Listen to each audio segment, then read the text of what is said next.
Hey everybody, this is Josh over at Silver Arrow Service. Today we're getting ready to install a new clutch in this 2017 Mustang Roush. The customer complaint was that he couldn't go into gear, so we decided to upgrade it. We're going up to a McLeod. I'm pretty sure this is a stage 3 clutch, so it's gonna hold better and handle the horsepower out of the supercharger much better. We already got it out. Basically found the point of failure. The throwout bearing came apart. This isn't supposed to come off. This is supposed to be permanently secured down here.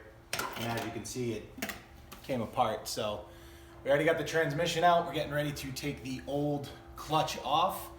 We're installing the upgraded clutch, stainless steel braided line, and a whole new shifter assembly on it, so that hopefully we can improve the driving experience of this vehicle. So thanks for checking us out. Make sure to give us a call if you need your clutch replaced or any other repairs done to any vehicles.